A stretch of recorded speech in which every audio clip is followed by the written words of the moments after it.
Inaasahan ng Philippine Ports Authority na mas kaunti ang pasahero sa mga pantalan ngayong Martes Santo kumpara sa parehong panahon noong 2025 dahil pa rin sa epekto ng napakamahal na presyo ng mga produktong petrolyo. Live mula sa Batangas, may unang balita si Bam Alegre. Bam?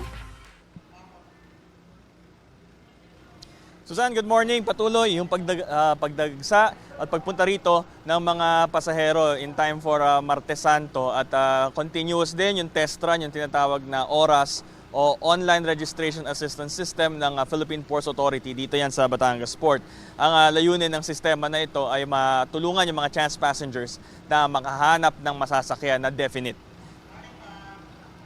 So noong nakaraang taon sa data ng PPA, Martes Santo, 25,000 to 27,000 yung foot traffic ng Batangas Port. Ayon yan kay General Manager Jay Santiago ng Philippine Ports Authority.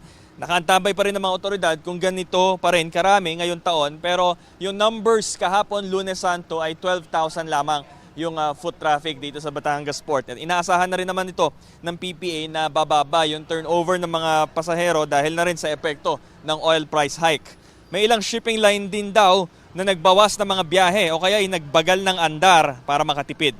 Makakatulong sa mga pasahero ang QR code ng oras kung saan maaaring i-check kung may biyahe o wala ang barko. So pakinggan natin ang pahayag ng PPA pati ng ilang mga pasahero.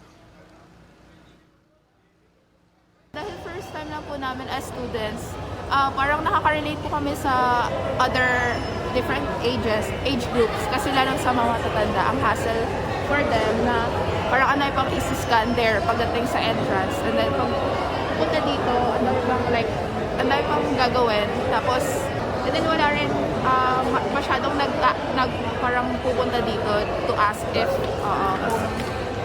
kung like i-assist or something. Kailangan magkaroon ng kasiguruhan ang mga kababayan nating sumasakay, sigurado yung kung anong barko ang sasakyan nila, sigurado kung anong petsa, sigurado kung anong oras, at siguradong makakarating sila sa kanilang destinasyon.